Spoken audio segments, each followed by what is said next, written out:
आज हम बात करने लगे हैं सुनामी की और हम देखेंगे कि ये सुनामी जो है ये क्या है। तो सबसे पहले तो ये समझ लें कि जो सुनामी है ये एक जैपनीज़ वर्ड है, ठीक हो गया? सुनामी जो है ये एक जैपनीज़ वर्ड है जिसका जो मीनिंग है वो है बंदरगाह की लहरें, ठीक हो गया? अब इसका मतलब ये है कि क्योंकि जापान के अंदर ज़्यादातर सुनामी आते हैं तो वहाँ पे वो साहिल जो है वहाँ पे आके टकराते हैं और वहाँ पे जो उनकी बंदरगाहें हैं, जो पोर्ट्स हैं, उनको बहुत ज़्यादा नुकसान पहुँचाते हैं। तो इसी वजह से उन्होंने इसका नाम या इन लहरों का नाम सुनामी रख दिया, ठीक हो गया? अच्छा, अब सुनामी पैदा कैसे होते हैं ये देखते हैं। सुनामी जो है समंदर के अंदर बड़ी-बड़ी जो लहरें पैदा होती हैं और आके साहिलों से टकराती हैं और बहुत ज़्यादा नुकसान करती हैं, इनको सुनामी कहा जाता है। अब ये लहरें पैदा क्यों होती हैं? उसका जो रीज़न है वो ये है कि जब समंदर के अंदर की जो प्लेट्स हैं, ठीक हो गया? जो क्रस्ट है, जब क्रस्ट के अंदर जब ज़िलज़ला आता है तो ज़मीन के अंदर की जो प्लेट्स हैं, जो समंदर के अंदर की जो प्लेट्स हैं, वो आपस में टकराती हैं तो उसके नतीजे में एक फ़ॉल्ट लाइन पैदा होती है, ठीक हो गया? वो मैं फ़ॉल्ट्स पीछे लेक्चर में डिस्कस कर चुका हूँ कि फ़ॉल्ट्स क्या हैं और उनकी टाइप्स कौन-कौन सी हैं।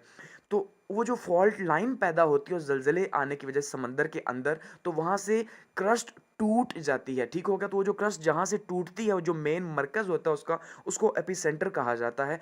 वहाँ से एक रिंग पैदा होता है, जैसे कि इसकी एग्ज़ाम्पल आप ये लें कि आप एक पत्थर जो है वो फेंकते हैं पानी के अंदर तो पत्थर जैसे गोल-गोल रिंग्स बनाता है वो पीछे जाता है। बिल्कुल वैसे ही वो वहाँ से जब टूटती है क्रस्ट, ठीक है? तो वो वहाँ पे पानी की लहर पैदा कर देती है, ठीक हो गया? और रिंग बनते-बनते आहिस्ता-आहिस्ता साहिल की तरफ आना शुरू हो जाते हैं। गो कि वो जहाँ से रिंग बनती है, वहाँ पे उसका प्रेशर बहुत ज़्यादा नहीं होता। इवन अगर ऊपर कोई जहाज़ भी चल रहा हो, तो उसे फ़ील नहीं होगा कि यहाँ पे नीचे क्या हुआ। लेकिन वो जैसे-जैसे और जैसे-जैसे साहिल की तरफ पहुँचती हैं, आगे बढ़ती हैं, तो उनकी हाइट बढ़ती जाती है, उनकी स्पीड बढ़ती जाती है। इवन कि वो 30 से 70 किलोमीटर की स्पीड उनकी पैदा हो जाती है, उनकी लहरें जो हैं और उनकी हाइट जो पहुँचती हैं वो जब किनारे तक तो उनकी हाइट जो है वो 30 फीट तक हो सकती है या 30 मीटर से भी ज़्यादा हो सकती है, ठीक हो गया? आप कह लें कि एक 10 मंजिला इमारत अगर आप अज़्यूम करें, तो उसके बराबर लहर की ऊँचाई होती है